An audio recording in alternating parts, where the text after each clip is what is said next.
नमो हरिहंताय नमो सिद्धाय नमो आर्यज्ञानविद्याय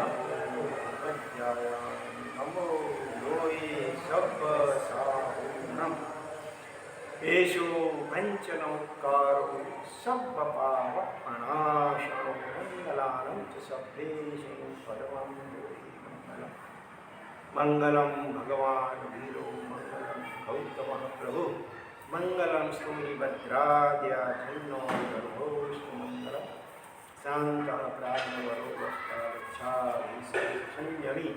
सूरीश्वरो गुणाब्धि संगबुद्ध्यै सदोद्यमी अज्ञानतिमिरान्धानां ज्ञानाञ्जनशलाकया नेत्रमुन्मीलितं येन तस्मै श्रीगुरवे नमः। ओम ऐं नमः। ओम ह्रीं नमो नारायणाय। अथातः आत्मजिज्ञासा अध्यात्म गीता महान आत्म साधन यशो विजयेश्वरी महाराज साहब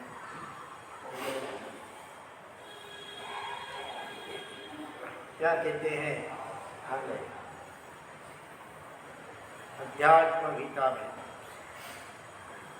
जीवन को सफल बनाना हो, हमारे संयम जीवन को सफल बनाना हो, उसके लिए क्या अनिवार्य है? जिज्ञासा। बाद में पहले तो पहले आत्मानुभूति, स्वानुभूति, सम्यक दर्शन प्राप्त करना चाहिए। उसके लिए सबसे अधिक इम्पोर्टेंट वस्तु कौन सी है? आत्मा का अनुभव प्राप्त करने के लिए पहले तो जिज्ञासा का क्या मतलब? उसकी इच्छा, केवल इच्छा, जानने की तीव्रतम, तीव्र भी नहीं, तीव्र धन इच्छा, रुचि, आकांक्षा, तमन्ना, हरवराट। इच्छा तो सामान्य इच्छा है, उसमें काम नहीं आएगा। 100% 99% पानी गर्म होता है तो भी भाप नहीं बन पाता है। भाप बनने के लिए तो 100% बोलना चाहिए पानी, तभी भाप बनता है। इसी प्रकार से आत्मज्ञान प्राप्त करने के लिए सामान्य इच्छा या थोड़ी ज़्यादा इच्छा भी काम नहीं चलेगी। केवल और केवल एक मात्र यही इच्छा शेष है, बाकी सारी इच्छाएं समाप्त लगभग हो जाए। अरे कुछ समय के लिए, कुछ महीनों के लिए, जब तक वो अनुभव दशा न आए तब तक ऐसी लगनी लगे, अग्नि लागी से प्रभु तारा नाम ले, तब काम होता है। उस समय के लिए निरंतर दिन रात उसके पीछे लगे रहना चाहिए।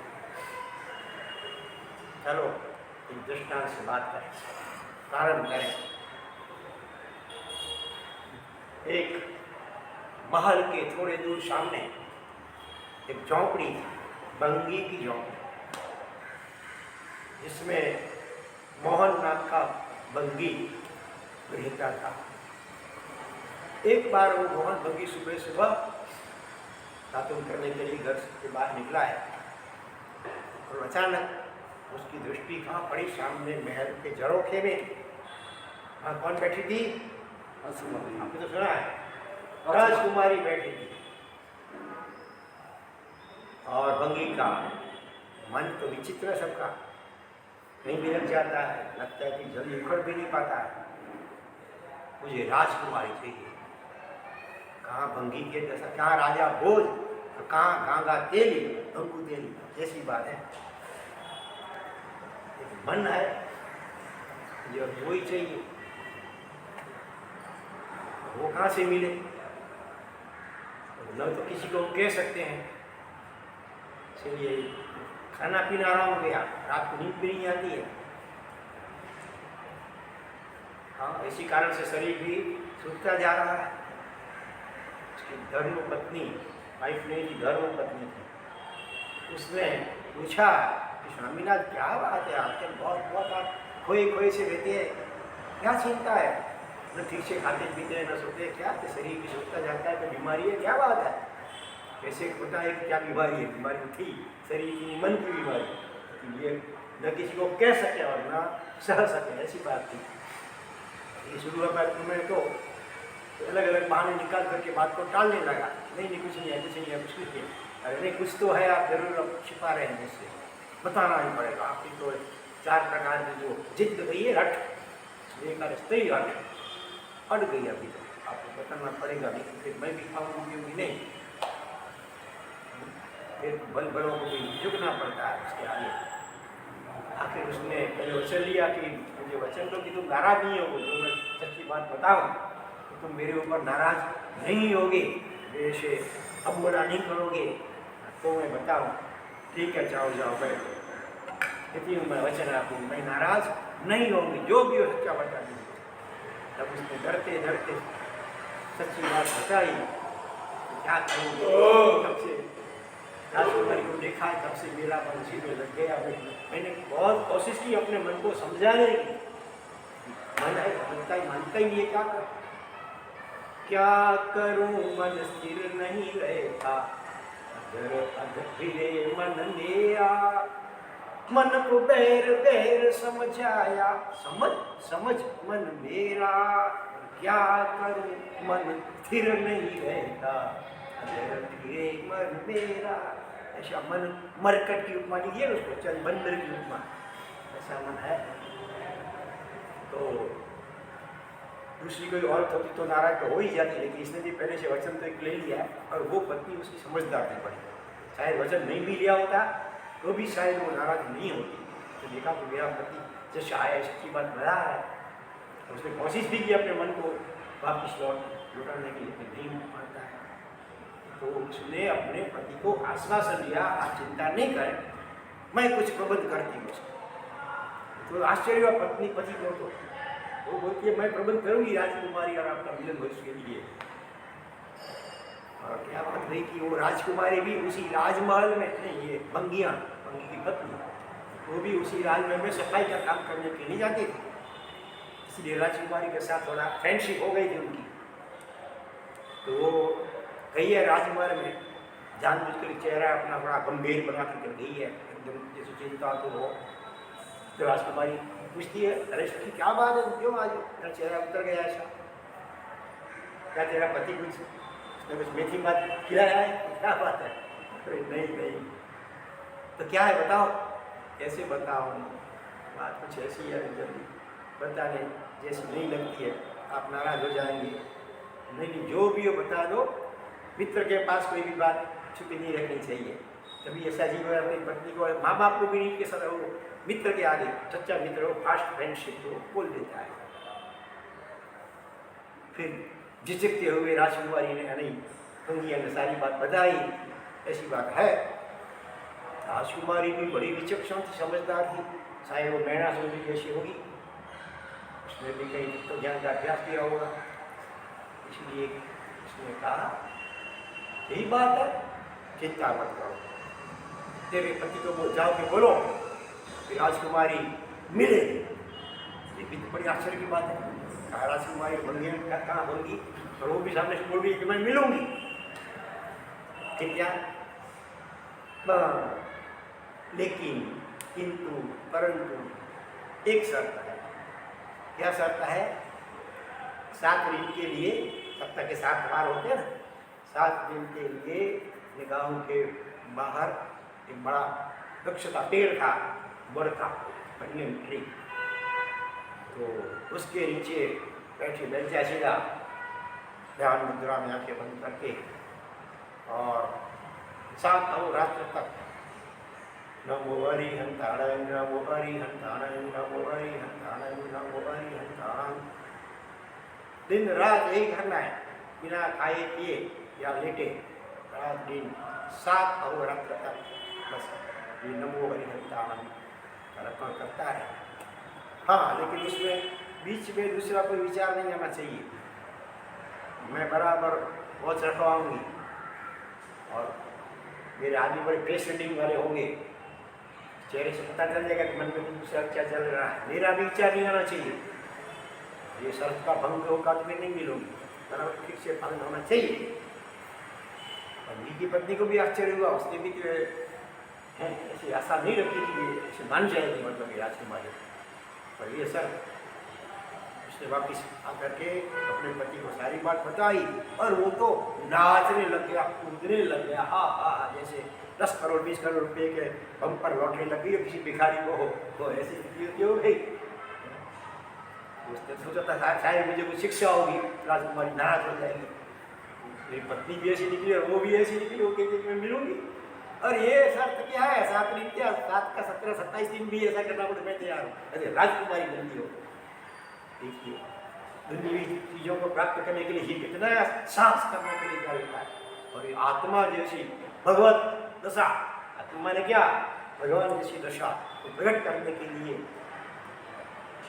ऐसी है प्रबल जिज्ञासा। सामान्य इच्छा बनी की इच्छा सामान्य खाना पीना सोना का भरा हो गया था बेटा, दिन रात राजकुमारी राजकुमारी का स्मरण सहज रूप से चलता था। ऐसी प्रबलतम जिज्ञासा आत्मा के विषय में हो, तो बात की दूर नहीं, जैसे स्वयं तो हुआ है, लेकिन पहले इतनी जिज्ञासा प्रबलतम चाहिए। कुछ समय तक बिल्कुल जब तक वो नहीं मिले तब तक दूसरा सब भवन होना चाहिए, एकदम भवन होना चाहिए, एकदम अनिवार्य है। थोड़ा सा खाना पीना हो, थोड़ा आराम हो, दिन रात आराम में भी वही गुंजन चलना चाहिए भीतर में, रात को शरीर सोता है उसके तरफ मन में तो यही आकांक्षा रहनी चाहिए, बराबर है। जैसे कोई युवान है, अभी प्रेम हो गया किसी के साथ, दिन रात स्वप्न भी उसी का दिखता है, उसकी काम करता है, शरीर से मन में वही चलता रहता है। और कोई नया व्यापारी, नया युवा अभी व्यापार में लगा है और पैसे कमाने को बहुत प्रबल आकांक्षा है, दिन रात पैसे का ही सोचता रहता है, दिन रात। इसी प्रकार से आत्मा की प्रबलतम जब जिज्ञासा सामान्य इच्छा नहीं, रुचि इसमें कितने स्टेप बताए, रुचि सामान्य इच्छा, एक रुचि, एक क्या बताया आगे, आकांक्षा, तमन्ना, तलसा, तमरा, उत्तरोत्तर प्रबलतम, तब आत्मा तो है ही, स्वयं तो है। तो ये कैसे जगेगी, इसके लिए ये तो प्रयास है, अध्ययन करते हैं, इसके लिए तो है सब भूख लगाने के लिए। इसको भूख नहीं लगती, डॉक्टर साहब कुछ बोली लो ना, भूख ही नहीं लगती है अपने को, आत्मा की भूख नहीं, क्योंकि जल की भूख इतनी है नारी का, इसीलिए आत्मा तो रिक्ता भी नहीं है, अरूपी है, इसलिए उसकी इतनी जिज्ञासा इतनी नहीं है। लेकिन जिसको अनुभव हो गया है, ऐसे ऐसे महापुरुषों ने जो अपना बयान किया, वर्णन किया, इसको जब पढ़ेंगे बार बार चिंतन, तो धीरे धीरे धीरे खुलेंगे, हमें भी ऐसा अनुभव कैसे हो सकता है। उन्होंने कहा है सबको हो सकता है, एक को होता है। ये क्या हुआ, बैठ गया उधर आसन जमा करके पेड़ के नीचे, नमो हरि हरि। शुरू में तो बीच बीच में थोड़ा राजकुमारी याद आ जाती थी, मिलेगी राजकुमारी मिलेगी, 7 दिन हो जाएगा फिर मिलेगी, लेकिन फिर वो शर्त याद आती थी, अगर दूसरा कुछ मुझे भी याद किया तो फिर मैं मिलूंगी, ऐसे वो विचार आता है, आने लगता है, सावधान हो जाता है, नो एंट्री, दूसरे के विचार की एंट्री नहीं होनी चाहिए। फिर जोर से बोलता है, विचार आता है जोर से बोलो, बात से जाप करो, बोल करके रहते हैं नमो वरियंता नमो शुद्धान, उसको बात से जाप करो, और बात से जाप कितना समय कर पाएगा जी, थक तो सही है, थक जाएगा, तो करते करते करते करते थोड़ा थक लगा, शरीर को लगने लगा, तो अपने आप वो जो बात से जाप था, उसका दूसरा स्टेप क्या होता है, अच्छा जाप उपांशु जाप है। उपांशु माने इसमें होठ हिलते हैं, लेकिन आवाज उतनी बाहर नहीं आती, दूसरा नहीं सुन पाता है, एकदम पास में हो तो थोड़ा सुन सके, इसको उपांशु जाप कहते हैं। तो वो स्टेज अपने आप आ गया, फिर धीरे धीरे धीरे होठ हिलाने में भी तो थाक लगता है, पहले आवाज बाहर नहीं निकाल, होठ कितने तक हिलाएगा, अच्छा लगता है शरीर है, तो अपने आप वो होठ भी हिलना बंद हो गया, और भीतर में मन में केवल चलता है, जो इसको कहते हैं मानस जाप अथवा अंतर्जल्प कहते हैं। कई बार हम बैठे हैं, कुछ सोच रहे हैं, तो बात किसी के साथ बात कर रहे हैं, मन से बात कर रहे हैं, और ऐसा अनुभव तो सबको होता होगा कभी नहीं कभी, उसको अंतर्जल्प, जल्प माने बोलना, अंदर में भीतर में बोलना, बाहर कुछ बार तो होठ भी बंद है, तो अंतर जब कहो कि मानस जा कहो तो शुरू हो गया अपने आप। और जब खाने पीने का बंद है तो अपने आप शरीर भी इंद्रियाँ भी शिथिल होती जाती है, शरीर भी शिथिल हो जाता है, मन भी थोड़ा सा मन की उछल कूद भी कम होती जाती है। बराबर विश्वास है। ऐसे करते करते करते चौथा स्टेज आता है रास्य मानसु मानस जा। और जब उसके बाद क्या होता है अजपान। जपना नहीं पर जपने का प्रयास नहीं करने का, अपने आप स्वयं भीतर चलता है। आजकल ऐसे मशीन आते हैं ना, एक बार अपने चालू कर दो कैसे, जब तक स्विच ऑफ नहीं करो तब तक 24 घंटे वो बजता रहता है, इसको कहीं रहता है। इसी प्रकार से स्थिति होती है अजपा जप। बिल्कुल प्रयास नहीं करना होता है, इतनी प्रैक्टिस हो गई है फुल, अभी वो स्वयं चलती रहती है। मशीन को फैक्ट्री को एक बार चालू कर दो, फिर 2 घंटों तो अपने आप चलते ही रहते हैं। उसी प्रकार से बिना प्रयास से सहज रूप से जो जब चलता है भीतर में, उसको अजपा जप कहते हैं। तो बहुत अच्छी स्थिति है। काम कुछ भी करते रहो, उसमें बाधा नहीं डालेगा वो। आओ पियो, किसी से बात करो, कुछ पढ़ते रहो, कोई कार्य में वो बाधा रूप नहीं बनेगा, लेकिन सूक्ष्म रूप से भीतर चलता है। सहज ऐसे लक्ष्य दिया क्या अंदर रहा क्या था जरूरी है अजपा जप हो गया। 1 दिन 2 दिन 3 दिन 4 दिन, जैसे जैसे दिन के साथ होते गए वैसे वैसे उसकी स्थिति भीतर की स्वयं ऐसी ऐसी होती गई। गुड बेटर और बेस्ट ऐसे अजपा जप में से फिर ध्यान का सा अपने आप आ जाता है, वो भी बंद हो जाता है स्वयं कुछ समय के लिए। जब ये विकल्प जैसी स्थिति हो जाती है तब शरीर एकदम शांत, मन शांत, सब शांत। और उसमें वह जो है अपना वह सो हम इसका स्वाद मिल गया, अनुभव हो गया। साथ में इनके भीतर भीतर को दिन रात वही काम करना है। और 7 दिन पूरे हुए राजकुमारी ने वस्तु अतीक्षक लिखा है 8वें दिन 16 श्रृंगार सच धज करके वो राजकुमारी आती है, पाँव में झांझर पहने रुम झुम करके आती है। चलो मैं आ गई। सुने कौन? वो तो कहीं खो गए थे। खोए हुए आत्मा को खोजना होगा तो संसार से खो जाना पड़ेगा। तो खो गए थे भीतर में आंख के पास आकर इतने लीन हो गए थे तो इसकी आवाज राजकुमार की आवाज तक उसको नहीं सुनाई देती है। इतनी जोर जोर से चिल्लाई वो भी नहीं सुनाई दी। आखिर उसके दोनों शोल्डर पकड़ कर थोड़ा हिलाया, अरे मोहन चलो मैं आ गई। बड़ी कम मुश्किल से गाढ़ निद्रा में होते हैं बच्चे, सुबह को मम्मी उठाती है तो जल्दी उठ नहीं पाते ना। निद्रा के 5 प्रकार में, दूसरी प्रकार निद्रा गाढ़ निद्रा। बड़ी मुश्किल से वो समाधि दशा में से बाहर आता है मोहन। गंभीर राजकुमारी को देखा और सीधा उसके पांव में गिर गया, दंडवत प्रणाम करने लग गया। अरे अरे अरे क्या कर रहे हो? चलो मैं आ गई, कहाँ जाना है, कहाँ चलना है? माफ करना राजकुमारी, उस वक्त मैं अंधा हो गया था, वो का और ऐसा आ गया था। लेकिन आपने सचमुच ये जो मंत्र दिया उसके प्रभाव से मेरा सारा मोह जो है वो छिन्न भिन्न हो गया। और मुझे जो आनंद मिला है तो क्या मैं वर्णन करूं। अब मेरी गुरु मैया है, समझ लो बस। ऐसे वो बंदी कहता है तो क्या बात अपनी इधर से निकला। प्रबल कब जिज्ञासा जो होती है ताकि उसके लिए जो भी त्याग करना पड़े, जो भी शर्त रखनी पड़े वो आसान हो जाती है। इसलिए तो महापुरुष गुरु के ज़माने में महीनों तक पेड़ के नीचे खड़े हैं, ऐसे ध्यान बिना खाए पिए पीते महीनों तक, 4 महीने तक, 6 महीने तक। तब हो जाता है तो वो अनुभव तब होता है कि मैंने तो कुछ नहीं किया, इतना किया हुए बिना खाए पिए सोए खड़ा रहा कितने दिनों तक, तो भी उसको लगता है कि मैंने तो कुछ नहीं किया, जो इनाम मिला है।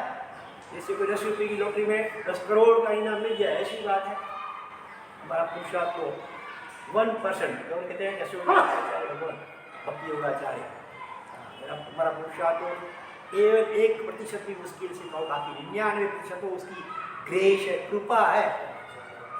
एक बार उन्होंने कहा था तो मुझे जो हुआ है वो दूसरों को कैसे हो सके, मैं उसका रास्ता ढूंढ रहा हूँ।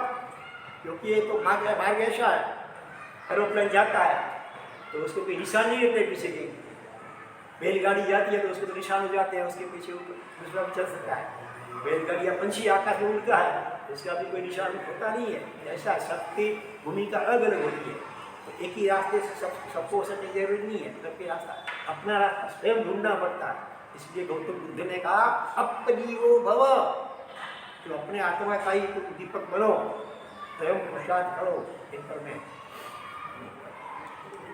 तो ऐसी बात है, बरोबर है। प्रबलतम जिज्ञासा, सबके नींव में जिज्ञासा माने प्रबलतम, प्रबल भी नहीं प्रबलतर भी नहीं, प्रबलतम तम चाहिए, एक्सट्रीम 100%, 99% जब तक है तब तक भी नहीं होगा, 100% होना चाहिए। इससे सब इच्छाएं फिर गिर जानी चाहिए। काम एक आत्मा धनु बीजो नहीं मन रो, ये वाक्य बार 10 बार में चाहिए। थोड़ी सी इच्छा होगी, यश कीर्ति की, मान की, वाह की, कुछ भी ऐसी होगी, आपको भक्त बनाने की, अपने शिष्य बनाने कुछ भी होगी, जब तक वो सती स्त्री होती है और वो भी पतिव्रता जैसी चेतना है ना, कई बार बोलता हूँ, उसको लगता है कि मेरा पति यानी कि चेतन मुझे तो चाहता है, लेकिन साथ में उसकी नजर दूसरे किसी के प्रति पे है, तब वो प्रसन्न नहीं होगी, नाराज हो जाती है, अब बोला ले लेती है, नहीं बोलूँगी, मन किसी और में है। ऐसी चेतना है, वो चेतन को कहती है वो भाव से, जब तक तुम्हारी दूसरी कोई भी इच्छा अपेक्षा होगी पहले वो पूरी कर लो, बाद में मेरे पास आना, तब तक नहीं बोलूँगी मैं। ऐसी है चेतना, एक मात्र उसी के पूरा समय भाव चाहिए। अध्यात्म मार्ग में બધું મળે છે પુરુષાર્થથી। કહેવાય છે તો આવું જ, પણ હકીકત એટલી છે એ પુરુષાર્થ થઈ જાય છે, करना नहीं पड़ता, हो जाता है अपना। इसके प्रभाव से बोलो जिज्ञासा, प्रबल विशाखा जिज्ञासा प्रबल सम्यक दर्शनનો પુરુષાર્થ એટલો મહાન અને વિરાટ થાય છે કે એમ જ કરવા જાઓ તો અધવચ્ચે થાક્યા વિના ન રહો। पूरी जिंदगी भी प्रतीक्षा करनी पड़ती है, कभी कभी कितनी जिंदगियां तक प्रतीक्षा करनी अनुभव रसाने के लिए, कभी हो जाता तो तुरंत भी हो सकता है किसी को, लेकिन उसके पीछे भी बैकग्राउंड में कितने जन्मांतरों की साधना की लिंक होती है, तब किसी को छोटी उम्र में भी सहज प्रयास किया हुआ नहीं हुआ हो गया था, लेकिन इसकी बैकग्राउंड में तो बहुत प्रयास किया हुआ होता है। तो वो पुरुषार्थ इतना महान और विराट है, सालों लग जाते हैं, जिंदगी पूरी लग भी जाए तो भी थकना नहीं, निराश नहीं होना चाहिए। अंतिम दिन और अंतिम सांस तक अपनी वो आशा और पुरुषार्थ छोड़ना नहीं चाहिए। कभी को तो थोड़ा दिन हुआ नहीं हुआ तो अनुभव नहीं होता, छोड़ देते हैं, हमारे काम में दूसरे जन्म में देखेंगे, तो इसको हिमालय वाले योगी कर सकते हैं, अपन तो ऐसा है पड़े मुंबई नगरी में हैं, ऐसा सोच करके बीच में अटक जाएगा। कैसी होती है आरंभे सुरा, शुरुआत करने में सूरा, जैसे वो बाबा बिजली जी के 8 लक्षण है ना, उसमें निष्फलारंभ संगतः 8वां लक्षण है। आरंभ में शुरुआत करता है कोई भी कार्य की, फिर निष्फल फल आने तक इसमें लगा नहीं रहता, बीच में छोड़ देता है। तो अब नहीं हो, जिंदगी पूरी उसके पीछे ही लगा देनी है, ऐसा कब होगा? प्रबलतम जिज्ञासा होगी तो ही बिना थके वो चालू होता। वच्चे થાક્યા વિના ન રહો, આવો પુરુષાર્થ જ્યોત્યોતામાં ખેલાઈ જાય છે। ભલા પ્રતાપે જિજ્ઞાસા શબ્દ તો બરાબર ચાલો, जिज्ञासा અને પ્રબલતમ ઈચ્છા, आत्मा की केवल और केवल इसी की इच्छा और उसकी सारी इच्छाएं समाप्त हो जानी चाहिए। बाकी जो स्व रूप जो होता है वो स्वीकार, जो भी परिस्थिति है, जैसा खाना मिला नहीं मिला कम मिला ज़्यादा मिला कुछ नहीं, वो सब कम हो जाता है। एडिक्शन की तरह, वैज्ञानिक एडिक्शन का दृष्टांत में सोचा ना, इतना प्रयोग निष्फल गया था। 1000 शादी हुई है तो भी पता नहीं है, खाया कि नहीं खाया वो भी पता नहीं चलता था उसको, खाते समय भी वो अपने प्रयोग की चिंतन में ही चलता रहता है। ऐसी दशा पागल जैसी दशा मुझे, पागल दुनिया जब कहे पागल तो बनना, और पागल पे तो ना निकाल का चालू ही अभी पागल है, जब तक खुद को नहीं पहचानते इससे ज्यादा और पागल तो क्या हो सकता है। दुनिया कहे पागल है, पागल हो गया तो समझना भी सच्चे ही। अच्छा क्या कहेंगे पागल का मोदी शब्द आपमा होशियारी सच्ची समझ कम है। दुनियावी कोई महान पुरुषार्थ पण कोई तीव्र ઈચ્છામાંથી જન્મે છે એની શંકા આપણે સમજો। दुनियावी इच्छा थी बल्कि खोज करने की। कितने लोगों ने कहा इसे छोड़ दो, क्या करे, कुछ नहीं होगा, कुछ नहीं होगा, इतनी बार इसको कुछ नहीं होने वाला है, किसी के नहीं सुनी, चाहिए मिलेगा। तीव्र તેમાંથી જન્મેલો दृढ़ संकल्प ज बधा पुरुषार्थों ने पार पड़ावी दे छे। दृढ़ संकल्प भगीरथ प्रयास है। भगीरथ भगीरथ कौन है? भगीरथ पुरुषार्थ शब्द क्यों होता है? भगीरथ शब्द क्या अर्थ होता है? भगीरथ तो भर गया आदमी है ऐसा। सगर चक्रवर्ती भागीरथ भागीरथ भागीरथ भागीरथ जी को गंगा 60,000 पुत्र जो जलकर मर गए थे ना, उनको ऐसे कहा जाता है कि गंगा नदी में अगर उसकी अस्थियां विसर्जित हो तो उसकी सदगति हो सकती है। पहले गंगा नदी स्वर्ग में बहती थी, ऐसे पौराणिक कथाओं में आता। उसको धरती पर लाना है, जो सामान्य सी बात है, जो हमेशा अनादिकाल से समझो स्वर्ग में होती हो, उसको धरती में लाए जैसे होता। उसने तप किया, कितने सालों तक तप किया, 60,000 साल। हाँ 60,000 साल तप किया। अच्छा, भरत चक्रवर्ती को 60,000 साल लगे थे विश्व छठखंड को विजय करने के लिए। और फिर शिव जी शंकर का विवाह किया होगा। और फिर गंगा की आने की बात आई, लेकिन गंगा का प्रवाह ऊपर से सीधा नीचे गिरेगा तो गड्ढा हो जाएगा, प्रलय जैसा हो जाएगा, कौन झेलेगा उसको? कहा जाता है कि शंकर ने अपनी जटा में उसको झेल लिया पहला, फिर धीरे से नीचे प्रवाह। उसने जो प्रयास किया तप किया, उसको भगीरथ जैसा पुरुषार्थ। जब भी कोई ज्यादा पुरुषार्थ करता है तो भगीरथ प्रयास किया इसने, तो आत्मा ने कि ये तो और इससे ज्यादा पुरुषार्थ करना होगा। लेकिन जिज्ञासा प्रबल होगी तो अपने आप हो जाएगा वो पुरुषार्थ, अपने को करना नहीं पड़ेगा। जिज्ञासा को बढ़ा नहीं है, थोड़ी बहुत इच्छा नहीं चलेगी। એટલે તો આત્માનંદી શ્રી દેવચંદ્રજી महाराज કહે છે, શું કહે છે? रुचि अनुयायी वीर। हमारी जैसी रुचि होगी जिस उस दिशा में हमारी शक्ति काम करेगी। पैसे कमाने की प्रबल जिज्ञासा है तो उसी दिशा में वो काम करते हैं। किसी को डिग्री प्राप्त करनी है तो उस दिशा में उसका शक्ति काम करती है, मेहनत करता है, दिन रात जागरण करता है उसके लिए। योग मार्गनी मजानी खासियत ये है कि अहीं कशुं ज बहारथी मेळवવાનું નથી। दुनिया में तो बाहर से पैसे में लेना है, इकट्ठा करना है, यहाँ तो भीतर में है ही, उसको ही बाहर लाना है, प्रकट करना है। प्रगटावવાનું છે। प्रगटावવું तो શું? भीतरથી જ प्रगटी आवे છે, हमें प्रकट नहीं करना पड़ा, अपने आप प्रकट हो जाता है। लेकिन इसके लिए भूमिका ऐसी बननी चाहिए। એટલે સદગુરુ ખરા શિષ્યમાં કશું નવું ભરતા નથી। इतनी आत्मज्ञान की खुद में है, इसको प्रकट करने का रास्ता दिखा दे, यानी खाली करता रहे। पानी भीतर में है, एक बड़ी शिला इसके ऊपर पड़ी है, तो पाइप डालते हैं अंदर में पानी बोर करने के लिए। तो कई बार ऐसा होता है, पत्थर पड़ा अटक गया है, पानी का तो वहाँ बहुत सोर्स है, उस शिला को पत्थर को हटाना पड़ता है, फिर तो फवारे की तरफ पानी ऊपर आ जाता है।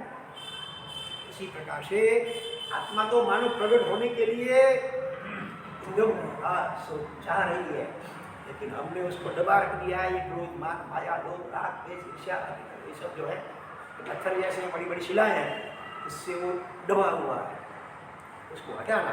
गुरु ये काम करते हैं, उसको खाली करवाते हैं, तो अपने आप भरा हुआ तो है ही खुद। ज्ञान सुद्धा पर सदगुरुए आपवानुं नथी।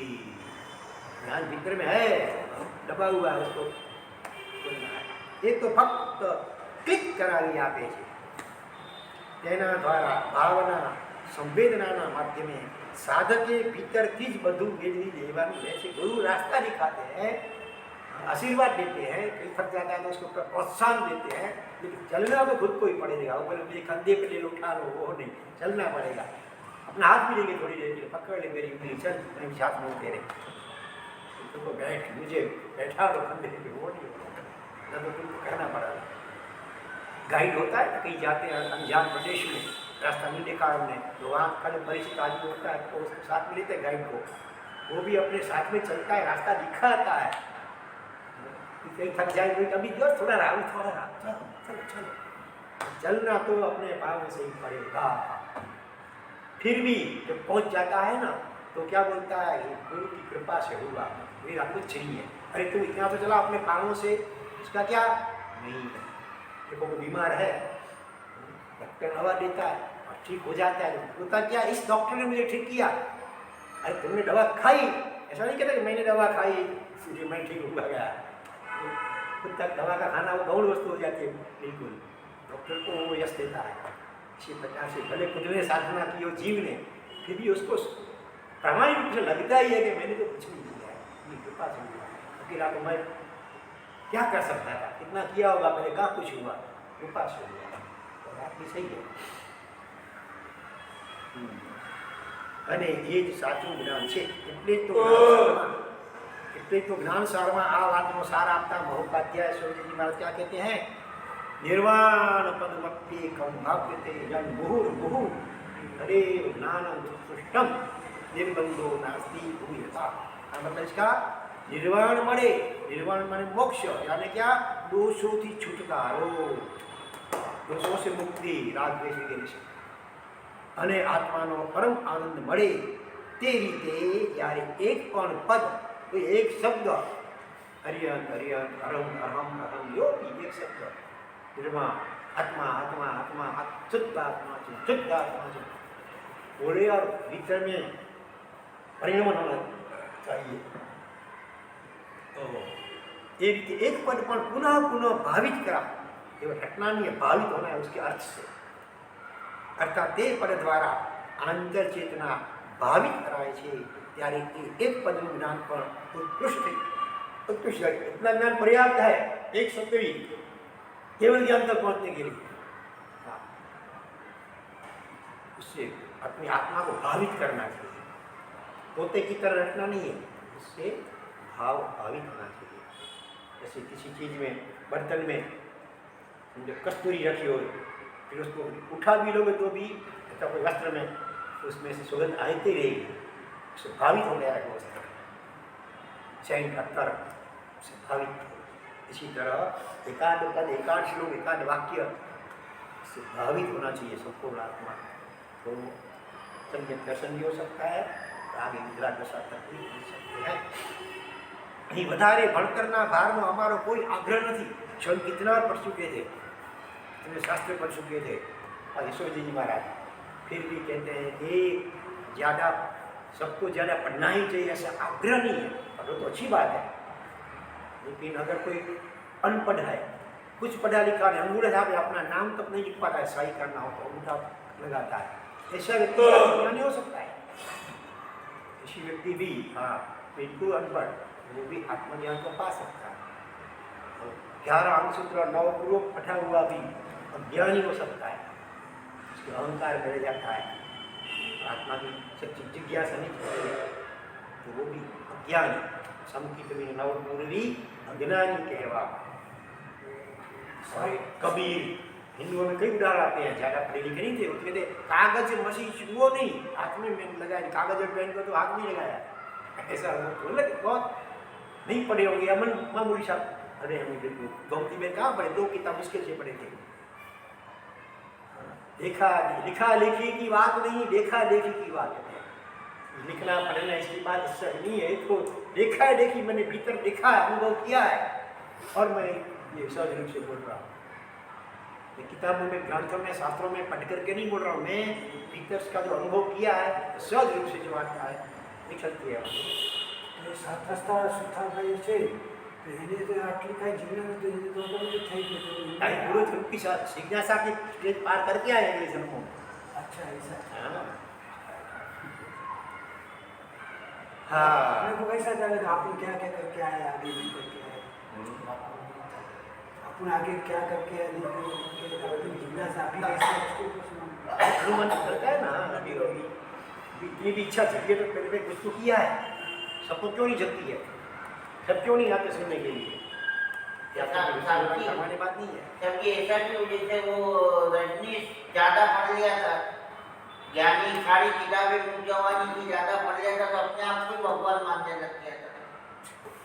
उसकी बात छोड़ो, उसकी जिक्र की रसा अपन क्या क्या जानते हैं, अपनी बात करो होगी तो नहीं तो वो भी अने कहने का मतलब है ज्यादा पढ़ो या कम पढ़ो या नहीं पढ़ो, सब बहुत चीजें हैं, नहीं तो प्रबल जिज्ञासा कितनी आत्मा के विषय में, वही चीज बात है।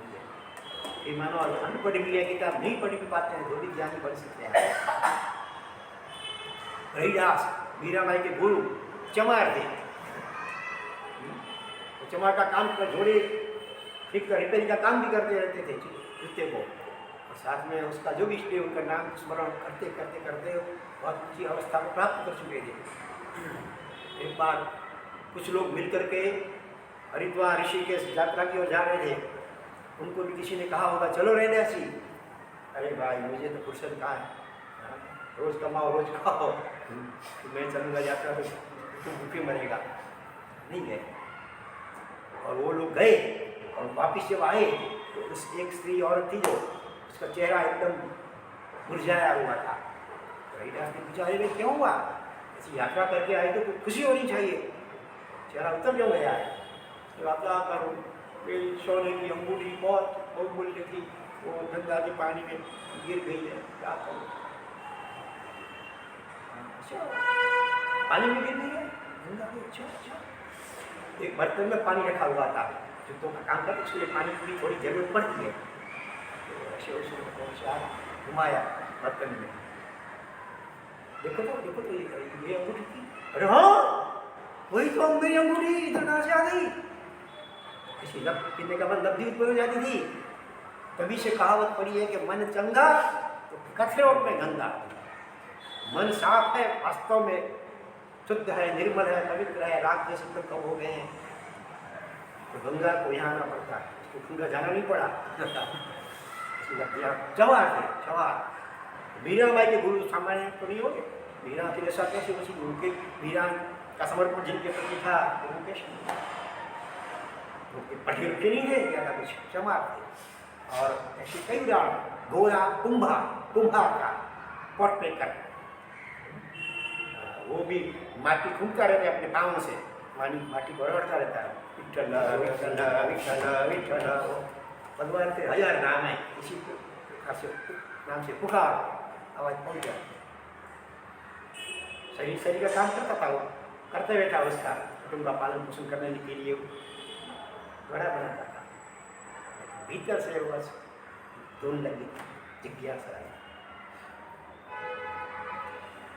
तो मतलब કે શાસ્ત્રોના શબ્દો નહીં, તેને पहले पारનું ज्ञान મેળવવાનું છે। शास्त्रीय ज्ञान शब्दों के पहले पार, निःशब्द का ज्ञान अनुभव होता है, तब तो सब सारे शब्द शांत हो जाते हैं, मंत्र भी कुछ समय के लिए शांत हो जाता है, बिल्कुल इसके बाद जब शांत जैसा हो जाता है, बिल्कुल सन्नाटा, गाढ़ शांति, नीरव,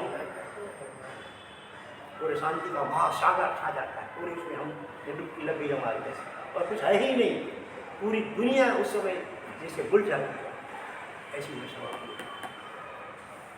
तो મેળવવાનું નહીં પ્રગટાવવાનું છે, અને આ કામ છે इसका काम है ये सब जिज्ञासा, बार बार ये सब घटेगा, जिज्ञासा जिज्ञासा कैसे जगेगी, जिज्ञासा इतनी जगह क्यों नहीं जगती है भगवान के पास, ये मांगो।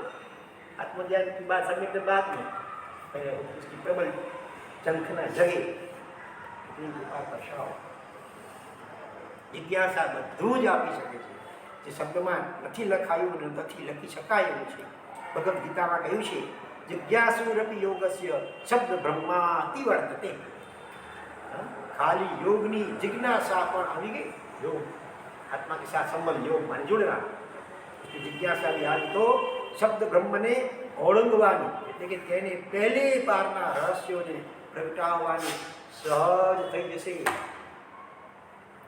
शब्द का आलम शुरू भी लेना पड़ता है, आत्मा सब करना पड़ता है वगैरह वगैरह। लेकिन एक दशा आती है तब फिर शब्द को छोड़ देना पड़ता है। जैसे नदी पार करने के लिए नौका में बैठे हैं, तो किनारा आ जाता है तब वो घोड़ी को छोड़ना पड़ता है। शुरू से छोड़ देंगे तो काम नहीं चलेगा, शुरू से आलम्बन लेना पड़ेगा। इसलिए उसके लिए जरूरी नहीं कि बहुत सारे शास्त्रों को रट लो तो ही एकाध शब्द, एकाध वाक्य, एकाध श्लोक, एकाध मंत्र, बस उसके सारे भी भीतर उतर सकते हो।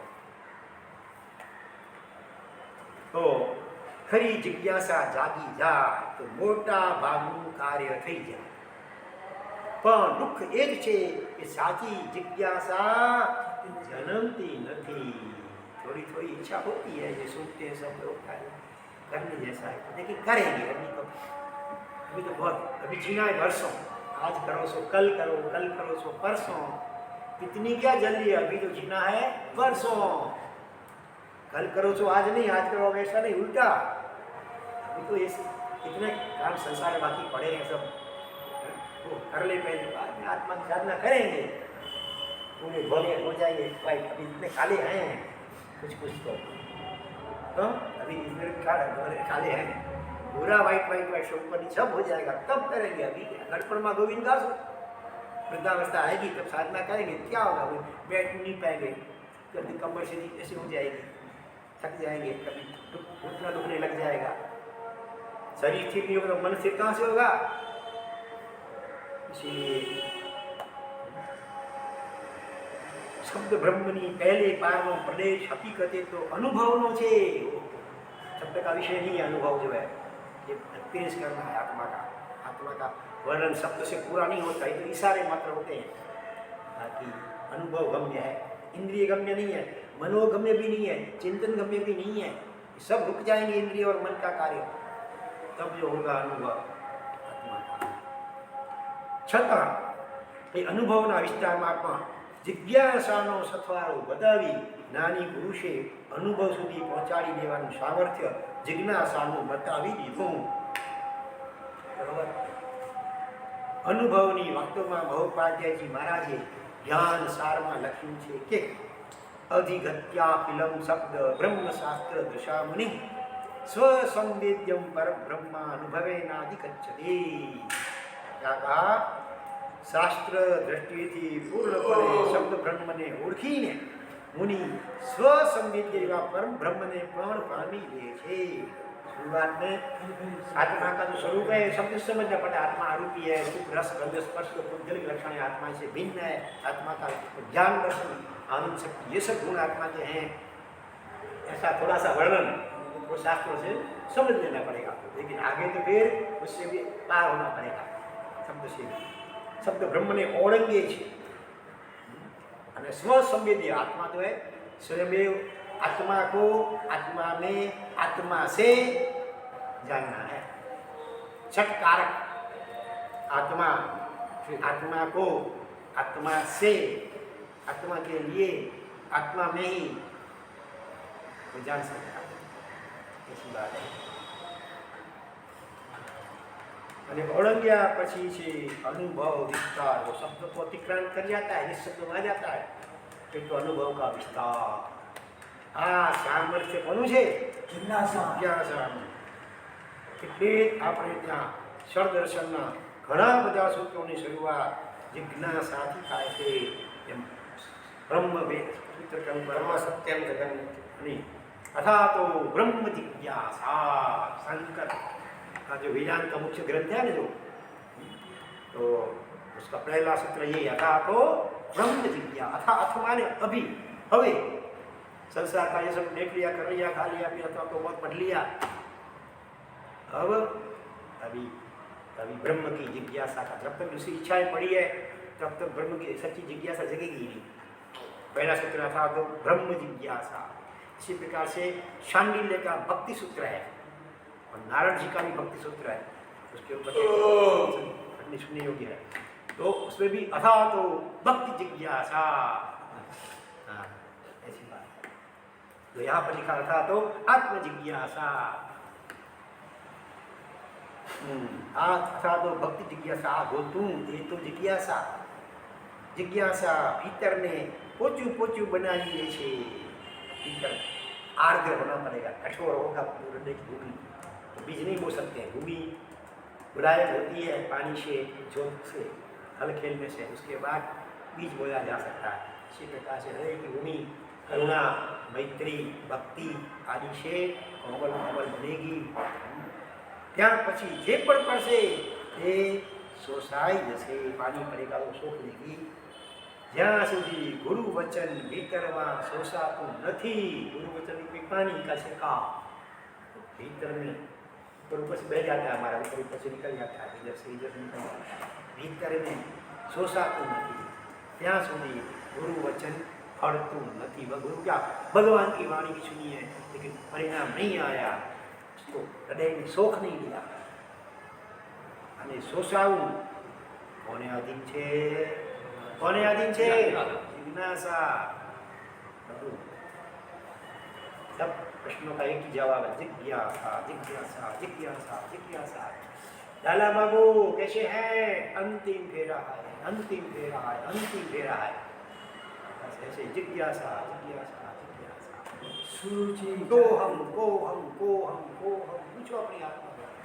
रमन महर्षि का ये साधना पद्धति लेते थे। को हम अपने आप पूछो, अपने आप को, मैं कौन हूँ, मैं वास्तव में कौन हूँ। सुना हुआ पढ़ा हुआ उत्तर नहीं चाहिए, भीतर से उत्तर मिलेगा, आना चाहिए।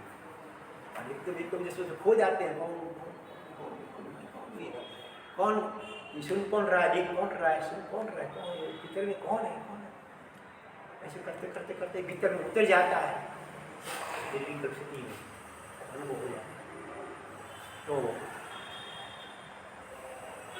जिज्ञासाना घना घना तबक्का से विज्ञान की बहुत स्टेप हैं, तेनी तीव्रताना आधारे ते पलटाती है। सामान्य इच्छा तो इच्छा पहले, जितना ज़्यादा होती है तो उसको रुचि कहते हैं, इससे ज़्यादा होती है तो फिर आगे आगे। तो जिज्ञासा तो लास्ट में आता है, अनन्ना तरसा जिज्ञासा तीव्र बनशे त्यारे तो ते ओळखाई जशे। एकदम तीव्र होगी तो पहचान जाएंगे, पर जिज्ञासानी दिशाમાં કંઈક પ્રગતિ થઈ છે, थोड़ी रुचि तक पहुँचे, इच्छा में से रुचि या भावना तक पहुँचे कि नहीं पहुँचे। थर्मोमीटर तो चाहिए कि नहीं मापने के लिए, वो थर्मोमीटर है की बात आ गई। मन पर जिज्ञासा जागी गई है, તેને જાણવા કે પારખવાના કેટલા બેરોમીટર જરૂર છે। कितना कितना प्रतिशत पानी गर्म हुआ है, 100% तो ले जाना है, अभी कितना है, 50-25%, 50-50, 80, 90 कितना है, और नापने के थर्मोमीटर बताते हैं। देखो सुनो बराबर बैरोमीटर की बात। શું કોઈ અનુભવી આત્માની કથા સુણતા હૃદય જાગૃત થઈ ગયું છે? આત્મા का अनुभव जिसको हो, नैन बली आए थे, सूर्य आचार्य भगवान है, चंद्र जी महाराज हैं, ऐसे कोई विशिष्ट लोग भी तो नहीं रहे, जय गोस्वामी महाराज जी रहे, ऐसे विशिष्ट आत्मज्ञानी उनकी बात सुनते हुए उनकी कथा आत्मानी कथा सुनता हृदय जागृत थे कि अथवा मानो प्रत्यक्ष नहीं है, लेकिन जिसने प्रत्यक्ष देखा है उनको वो भी वर्णन कर रहा है कि ऐसे जय गोस्वामी थे, ऐसे ही महापुरुष थे, आनंदमन जी ऐसे थे। तो वो बात उनकी कथा सुनते सुनते हृदय जागृत हो जाता है, रोमांचित हो जाता है, शरीर नहीं करता। पुनः पुनः अनुभवी पुरुषનું कथानक સાંભળવું ગમે છે, बार बार एक बार। वो तो सभी को थोड़ा इतना पढ़ा नहीं, हम तो बैठे हैं तो आराम देख नहीं जाते। चल पहला स्टेज तो हो गया, पास बराबर। पूछो अपनी आत्मा को, पास नहीं बोलो, नींद नहीं आनी चाहिए। अब जब वो हाँ थोड़ी सी जिज्ञासा जगी है तो फिर तो सुनने में इतना कान चौकन नहीं हो जाएगी।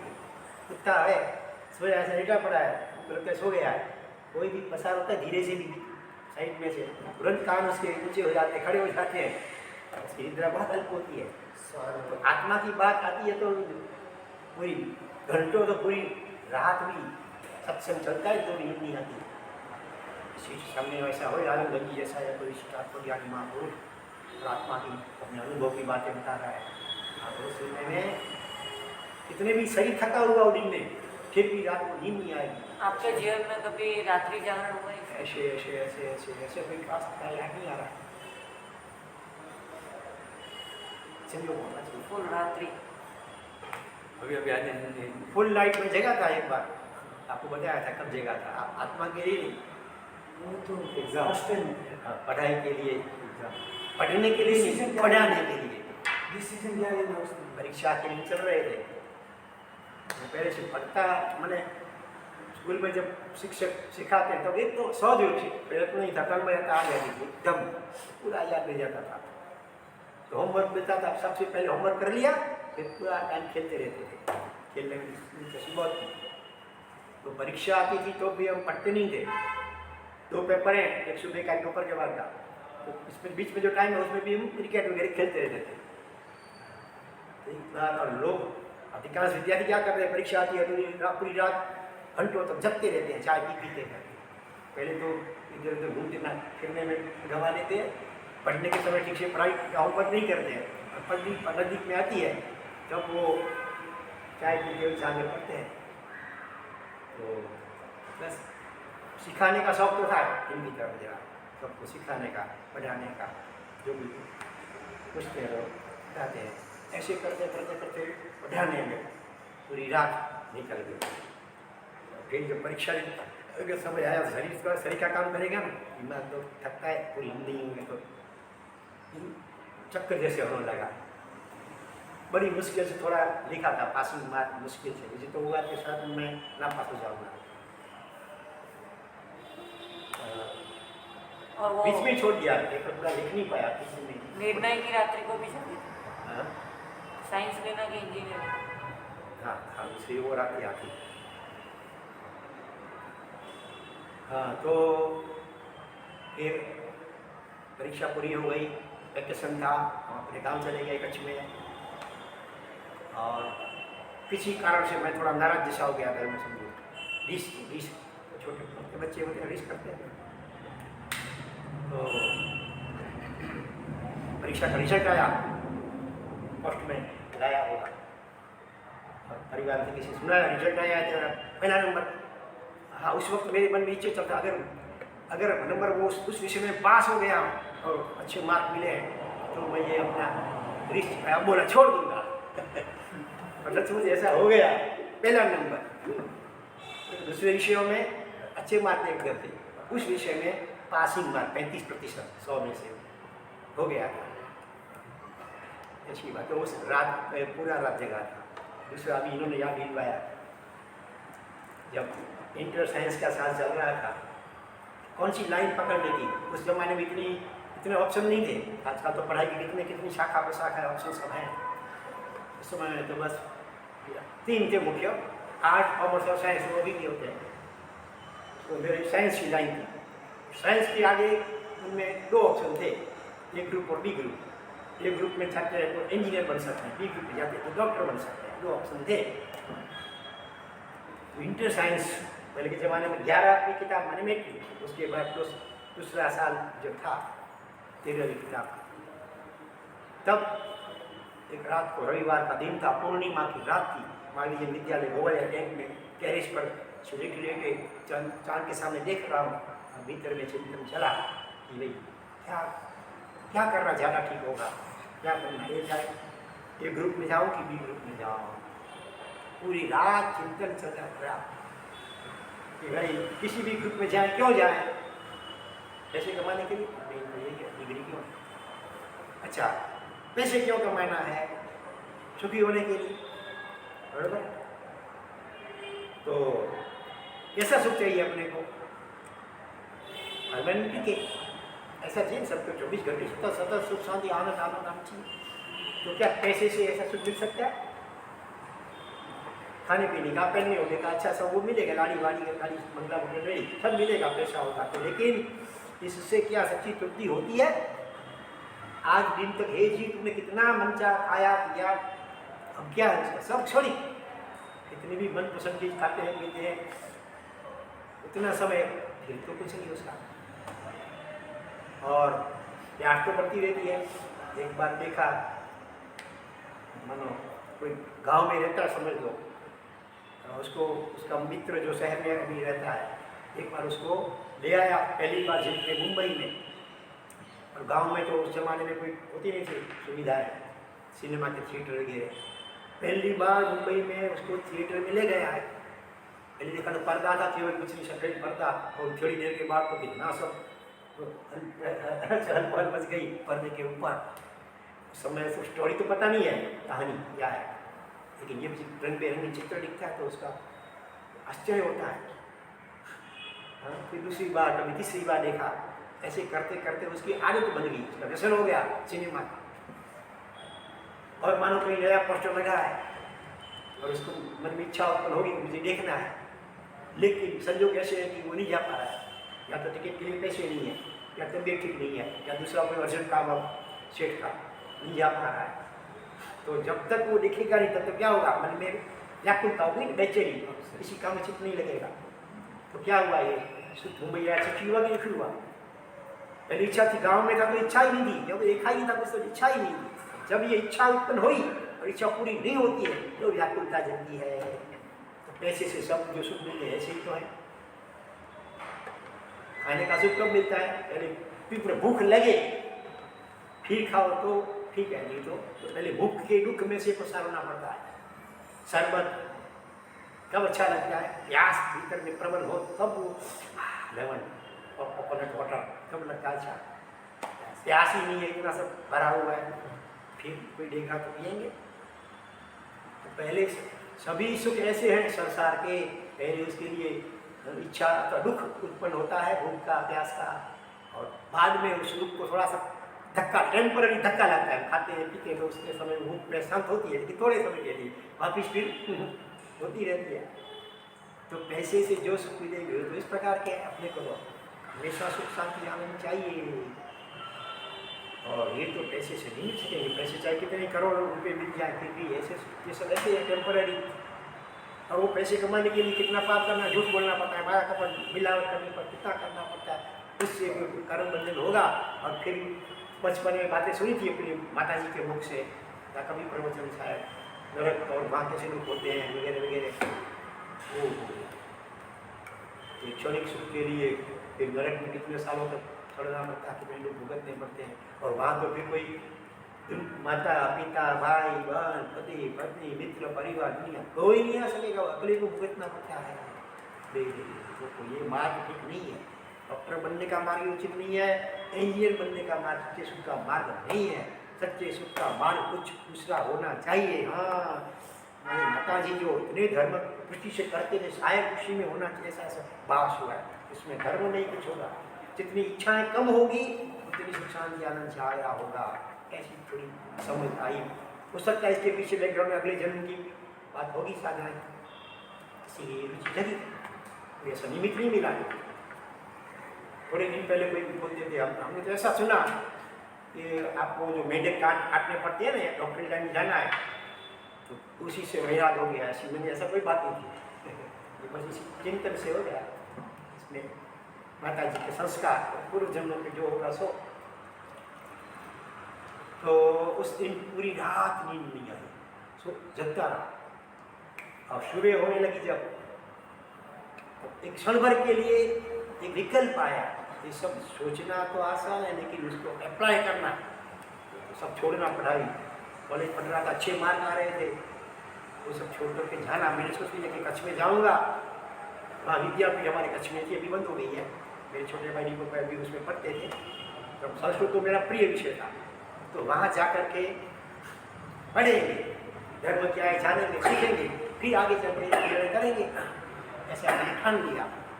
और कॉलेज जाना करीब करीब बंद, जैसे एकदम बंद नहीं किया, एक आध पीरियड जाके आए, हाजिरी उपस्थिति नोट करवा के आए, वापस चले आए। और फिर तो धर्म की किताबें उस जमाने की किताबें कुछ मैंने देखी भी नहीं थी। धर्म की किताबें चित्रभानु महाराज का नाम सुना था, उसकी कोई किताब मेरा एक मित्र था गुजराती, पाटण का गुजराती, उसके हाथ से लेके किताब मिल गई तो वो पढ़ने लग गया। और कल्पसूत्र कैसे मिल गया था वो पढ़ने, मुझे लगा कि धर्म जन्म कल्पसूत्र में सब आ गया।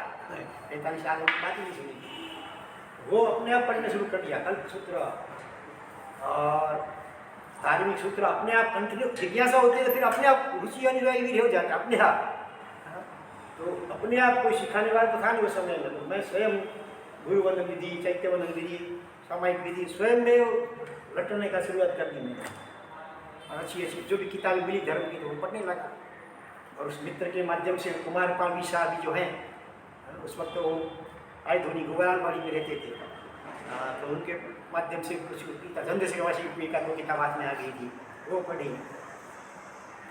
और इधर पत्र लिखा मैंने अपने पिताजी को, पिताजी से एमपी में भोपाल से विदिशा बेलसा भोपाल में विदिशा बेलसा, और माता जी कच्छ में थी, दोनों को पत्र लिखा। माता जी तो बहुत खुश हुई, वो तो चाहती थी कि मेरे सारी संतान इसी मार्ग में आए। ऐसी माता मिलने कितना पुण्य का होता है तुम बताए। और पिताजी पे तो ऊपर मानो की बिजली गिर गई जैसे, वो तो इतने अरमान होते हैं, आशाएं होती है मेरा बेटा डॉक्टर बनेगा, कुछ इंजीनियर बनेगा, पैसा भी मिलेगा और समाज में भी नामना होगी, फलाने डॉक्टर के इंजीनियर के पिताजी है। वो भी उन्हें तो लंबा लेटर लिखा, बेटा समझाते हुए बेटा संसार में लेकर के भी धर्म हो सकता है, शिव कुमार पाल संसार में है फिर भी धर्म करता है, ऐसे ऐसे उन्होंने बहुत लिखा हुआ है। उस वक्त मेरी जिज्ञासा होती है तो अपने आप क्या लिखना क्या बोलना सब समझ, तो where there is will there is way, will माने प्रबल इच्छा, जिज्ञासा होती है तो अपने आप ही मैंने रास्ता मिलता जाता है। व्यक्ति से जितना दिखता है इतना चलो पहले से, आगे आगे आगे का रास्ता क्लियर होता जाएगा। तो मैंने भी सामने जो सुझाव मैंने पिताजी को लिखा समझाते हुए, पिताजी संसार काजल की कोटली जैसा है, कज्जल की कोटली है, उसमें मैं काम करता था तो वो समझो कोयले की खान की तरह, खदान की तरह है। उसमें जो मजदूर काम करते हैं उसके कपड़े कैसे हो जाते हैं, काले काले काले हो जाते हैं। तो कोई व्यक्ति ऐसा चाहे सफ़ेद कपड़ा पहनना है और खदान में काम करना है और कपड़े को दाग नहीं लगना है, तो संभव है क्या? संसार ऐसा है, संसार में कदम कदम के कितने प्रकार के निमित्त होते हैं, तो उसमें हम कैसे रह सकते हैं। ऐसे ऐसा मैंने खुद को पत्र लिखा।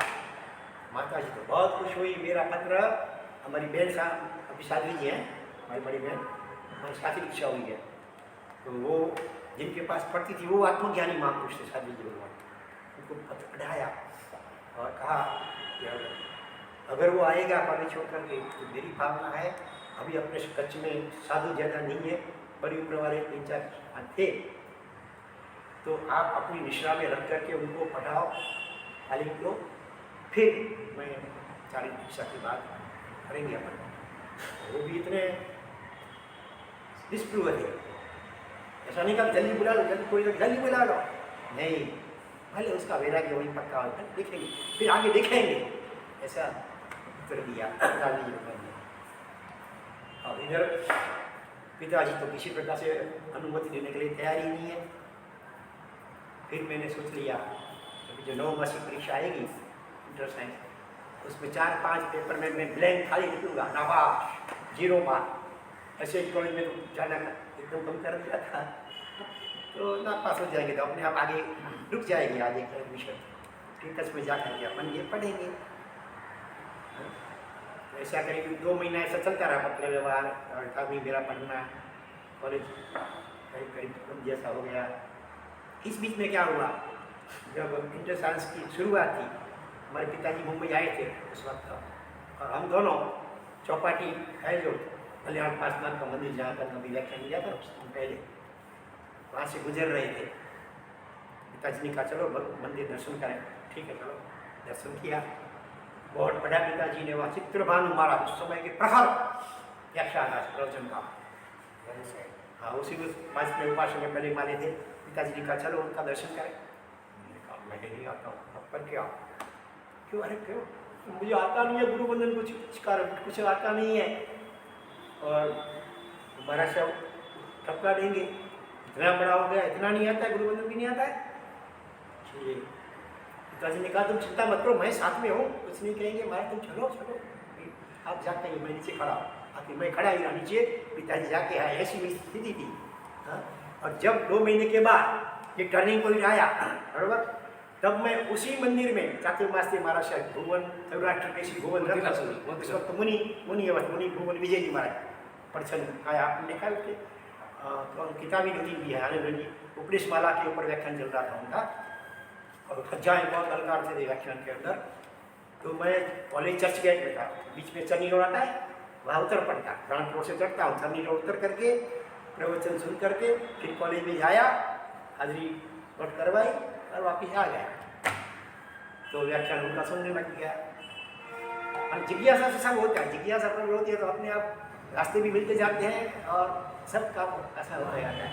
प्रवचन सुनने जाता था लेकिन महाराज को प्राइवेट मिलने नहीं जाता था, संकोच के कारण, आता नहीं है गुरु बंधु तो क्या करें। और फिर कुदरत ने साथ लिया, कच्छ से पत्र आया माता जी का, हमारे ग्रैंडफादर बहुत तबीयत सीरियस है। मैंने कहा चलो कुदरत ने ये मौका दिया है, पिताजी तो अभी अनुमति नहीं है तो क्या करें। इतने को कह दिया कि अब मैं जाता हूँ, वापस आने वाला नहीं हूँ, मेरी ये भावना है। मेरी जो पिता ने मेरे जो हॉस्टल की है वो तुम वापस जमा करवा देना मेरे नाम से, मैं जाता हूँ। रिजर्वेशन कुछ नहीं, सामान्य टिकट लेकर के बैठ गया गाड़ी में अकेला, कोई साथ में नहीं था। आ गया कच्छ में। मेरी माँ जी ने तो अपने हमारे बूढ़े गुणसागर से महाराज है उनसे सारी बात कर रखी थी। तो बड़े प्रसन्न, साधु बहुत कम थे हमारे कच्छ में, उनको तो कितनी खुशी होती है। और कहा था कि मेरी भावना है कि इतने साधु कम हैं तो इनको साध्वी जी के नाम गुणोदेशी जी महाराज, जिसके पास मेरी बहन पट रही थी, तो उनकी दिशा में रखेंगे। साहब जी ने भी अपवाद, उत्सर्ग मार्ग नहीं है लेकिन अपवाद के रूप में लाभालाभ को देख करके सम्मति दी थी, आशीर्वाद दिया था। तो उनके पास आचार्य भवन के पास पहले ले गई, आशीर्वाद लिया और फिर हमारे बहन पढ़ती थी उठारा, अच्छा बड़ा सा वहाँ करते साधी जी, वहाँ मुझे छोड़ दिया गया। दिन में 1 आध घंटा साधी जी हमारे के पास पाठ लेता था, बाकी का समय पुजारी, साधु जी के साथ रह नहीं सकते तो पुजारी के साथ में रहता था। और 2 महीने 2.5 महीने में तो संस्कृत की बुक वगैरह हो गई। उसके बाद पंडित जी को बुलाया गया, फिर तो पंडित जी के पास रहने का और पढ़ने का, धार्मिक अभ्यास साधी जी के पास, बाकी का ये संस्कृत प्राकृत और दर्शन वगैरह व्याकरण न्याय साहित्य सब पंडित जी के पास। ऐसे करते करते 4.5 महीने बीत गए, साल बीत गए। पंडित जी को भी 5 साल की गारंटी लेकर के बुलाया था कच्छ में। बड़े विद्वान पंडित थे, व्याकरण न्याय साहित्य वेदांत के आचार्य और भक्ति मार्ग के प्रसिद्ध थे। तो 4.5 साल हुआ, अभ्यास दिन ठीक हो गया। और उस वक्त क्या हुआ, जो साधी जी महाराज थे ना, उनकी तबीयत बहुत सीरियस जैसे हो गई थी। तो किसी का, उनके शिष्यों का मन पढ़ाई में नहीं लेता था। अपने गुरु महाराज बहुत सीरियस तबीयत हो तो चिंता होती है, तो पढ़ने में मन नहीं लगता था। तो इसीलिए 6 महीना बाकी था अभी 5 साल में, फिर भी पंडित जी भी समझ लगे बेसिकली में क्या काम है, तो उन्होंने भी रजा ले ली। और फिर भी पिताजी की अनुमति अभी तक नहीं दी थी, और इसकी पढ़ाई छोड़ दी है। 4.5 साल तक ये अभ्यास किया धर्म का ये सब। और कुछ स्थिति भी आर्थिक सामान्य थी हमारी, कुछ कर्ज भी होगा शायद, तो इसलिए पिताजी अनुमति नहीं भी दे पा रहे थे। कुछ समय तुम अभी स्पेलिश करो, पैसे कमाओ, बाद में देखेंगे, ऐसे बोलते थे। मैं महसाणा विद्यापीठ में गया, उससे पहले अहमदाबाद साल गया था, भुवन बालूश्वरी महाराज के पास, चंद्रशेखर महाराज के पास। मैंने सोचा अभी दूसरी कोई सर्विस तो करूँगा तो ये सब जो सीखा हुआ सब भूल जाएगा, इसीलिए चलो पढ़ाने का ही काम करो, पंडित के रूप में पढ़ाने का काम, तो अपना सीखा हुआ थोड़ा ताजा रहे और निर्दोष आजीविका। ऐसे चुनते गया। भुवन बालूश्वरी महाराज, उन्होंने पगार बहुत ही कम पगार की बात हुई तो मतलब नहीं बैठी बात। चंद्रशेखर महाराज साहब ने कहा, देखो अगर तुम यहाँ दीक्षा लेते हो हमारे पास तो जो भी है पैसे की बात सब सॉल्व हो जाएगा प्रॉब्लम। और ऐसे उनके प्रति मुझे बड़ा आदर भी था, क्योंकि अच्छा भूज में चतुर्मास था, तब मैंने प्रवचन भी कितने सुने थे उनके, तो बड़ा आदर था। एक तरह से ऐसी इच्छा हो जाती है कि ऐसे गुरु मिल जाए तो। लेकिन मैंने उनको हाथ जोड़ के कहा कि मेरे ऊपर अचल गज का ऋण है, इतना साल तक मुझे पढ़ाया है सब, इसीलिए माफ़ करना। मेरी भावना तो बहुत आपके मुझे आदर है, लेकिन मैं मजबूर हूँ। ऐसे बोल करके फिर मैं महसाणे गया, उधर 15-20 दिन रहा। उन्होंने कहा कि ये तब गज का सीखना पड़ेगा, भैया ठीक है सीखेंगे। इस दिन पढ़ाया भी वहाँ लखनऊ। और फिर ट्रस्टियों ने कहा अभी जब हमारी मीटिंग होगी, निर्णय कब होगा, जब हमारी ट्रस्टियों की मीटिंग कब होगी पता नहीं है, तब हम आपको बताएंगे हाँ या ना का जवाब। तो फिर मैं आ गया वापिस कच्छ में, और फिर मन में दिमाग में आया क्या लोग हाँ बोले ना बोले क्या करें, चलो ने भाई कहो કરીને પડો પ્રત્યે છે આગે सीधा गया आचार्य भगवान के पास। साहब को कहा साहब जरा देखिए ना मुहूर्त कब आता है रिक्शा का, भाई कहेगा। तो साहब ने कहा देखो महासूरी 13 को तो भुज में सब परिवार रिक्शा तय हुई है, पूर्ण में जवाब है। तुम तो इससे पुराने हो रिक्शार्थी हो, इतना पढ़े हुए, तुम्हारे लिए 10 दिन पहले महासूरी तीज अभी आने वाली 24 जनवरी को, तो ये अच्छा मुहूर्त है। आज कितने दिन बाकी है मासूरी तीज को? अभी सब लोग 25 दिन करीब है हमें, करीब 25 दिन समझ 25 दिन है, पर 7 दिन तो जब मुहूर्त निकाला तब 15 ही दिन बाकी थे। हाँ मुहूर्त निकाला था उसके से 15 लावणी जो डी कदाच अच्छे बस मुहूर्त लेकर के आया मैं घर पे, और हमारी माता जी और उनकी माता जी को कहा आप 12 नौकर गिनिए, मैं खुश खबर लाया हूँ। नौकर गिना बना 12 नौकर गिना बोलो। मैंने कहा दोनों का भाई बहन का रिक्शा का निकाल करके लाया हूँ महासूरी तीज। हाँ वो तो चौंक गए, ना जल्दी, ऐसे उनकी भावना तो थी, इतने 15 दिन मुश्किल से बीच में थे नहीं थे क्या, इतना जल्दी? हाँ जल्दी। अब फिर रिक्शा कौन दे, हमारा गांव जिसमें हम रहते थे चांगड़ा गांव तो बहुत छोटा गांव, तो और शादी जी भगवान जहाँ थे वो देवपुर गांव अच्छा, तो बीमार थे एकदम। वो गांव चांगड़ा गांव तो देवपुर संघ वाले तैयार हो गए, हम भी लाएंगे रिक्शा। पिताजी की अनुमति नहीं है ना, इसलिए भी दूसरे संघ वाले तो भेज सकते हैं, पिताजी की अनुमति नहीं है तो कैसे, लेकिन उम्र तो मेरी 23 साल की उम्र थी, तो इसलिए ऐसे तो सरकार कानूनी तौर पे कोई रोक नहीं सकता है। देवपुर संघ वाले तैयार हो गए, किसी को बताना नहीं है, पत्रिका नहीं छपानी है, महोत्सव नहीं करना है, महोत्सव से पहले बैठे हैं वो भी देवपुर के हैं, लेकिन महोत्सव अगले दिन मैंने 2 दिन अगले दिन सिद्ध चक्र पूजन बनाया और देव जी भाई नान जी भाई, तो हम हर रोज पूजन करते ही रहते हैं, तो पूजन बनाया गया, उसमें भी मेरे ख्याल से विधि में सब बोलने लगा। और दूसरे ने वर्षीदान दिया, वर्षीदान 2 प्रकार, बैठा वर्षीदान भी और खड़ा वर्षीदान भी। तो बैठे वर्षीदान हम बैठे हैं, गरीब लोग आते जाते हैं, उनको सबको बड़ा खास साधन भर अनाज देते जाते हैं। ये दर्शन में सारो बैलगाड़ी ऐसी होती है, इसको सजाते थे, उसमें वर्षीदान लिया। और फिर आसपास के गांव वालों को पता चल गया होगा, उस जमाने में इतना कि फोन का भी इतना कोई व्यवहार नहीं था, आसपास के गांव के लोगों को बुला ली, किसी तरह पता चल गया, कुछ लोग सब आ गए थे, दीक्षा हो गई। हमारे पिताजी तो उनकर विदिशा बेलसा में थे, फिर आगे चल के धीरे धीरे उनको पता चला होगा क्या हुआ, दीक्षा हो गई तो हो गई, गाँव के बाहर उनको पता तो था ये कितने साल से पढ़ रहा है और कब लेने वाला है।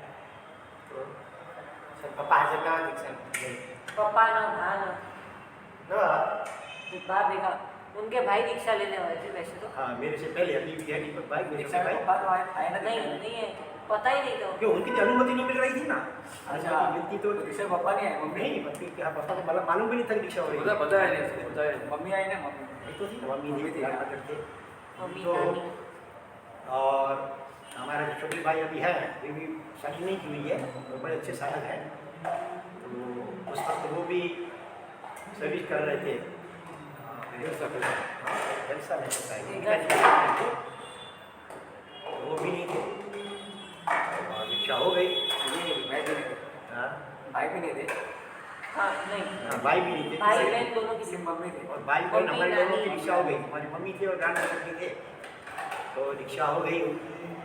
फिर जब मिले होंगे पिताजी फिर तो क्या बोले, रिक्शा का पापा मिलेंगे नहीं, हाँ दीक्षा के बाद पापा मिले मिले, मिले फिर तो अक्सर आते रहते थे, आते रहते। धीरे उनके स्वभाव में बहुत परिवर्तन आ गया था। हाँ और जिस दिन उनके एक्सपायर हुए ना हमारी दीक्षा के तो बहुत साल बाद हमारा छत्रपास प्रवेश हुआ था जामनगर में, और दीपक भाई भी हमारे आए थे प्रवेश में, कुछ दिन रहने वाले हो। दूसरे दिन समाज आया मुंबई से, पिताजी का स्वर्गवास हो गया, तबीयत सीरियस है, समाज ऐसे लगे पिताजी की तबीयत सीरियस है, अभी कितने चल बसे।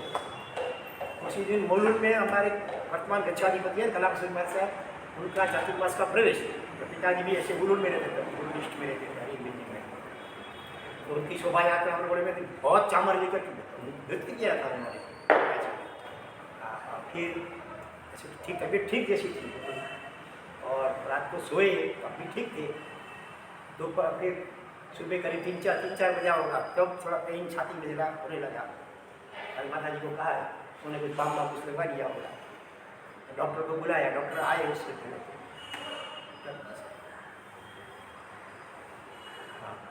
ऐसे वो उनका स्वभाव भर गजू माने परोपकार था, किसी का भी कुछ हेल्प करना किसी को तो फिर अपना कार्य ढोंग कर देते थे।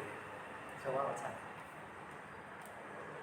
आर्थिक स्थिति थोड़ी सामान्य थी, कमजोर थी। इसीलिए मेरे भाई छोटे वो मुझसे पहले उस विद्यापीठ में अभ्यास कर रहे थे।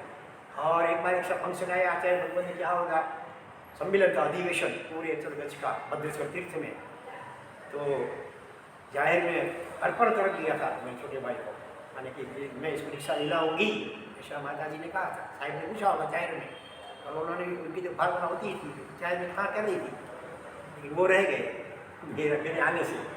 तब तो मेरा नहीं था, तब जो मैं आया तो मेरा नंबर लग गया। पिताजी को आर्थिक सहाय के लिए भी कोई तो चाहिए, तो कुछ साल तक तो मेरे साथी पढ़ते थे धर्मगांव पंडित जी के पास दीपक बाबू, बहुत हजारों लोग कंठस्थ कर लिया। अभी भी कंठस्थ उनको स्वाध्याय करते रहते हैं। उनके पास अभी भी जो लोग कितने लोग जाते हैं सत्संग घंटों तक करवाते हैं। अच्छा एकदम अब यश नाम करना अच्छा है तो बाद नाम करो, सारी नहीं कोई अकेले, अभी अकेले ही है।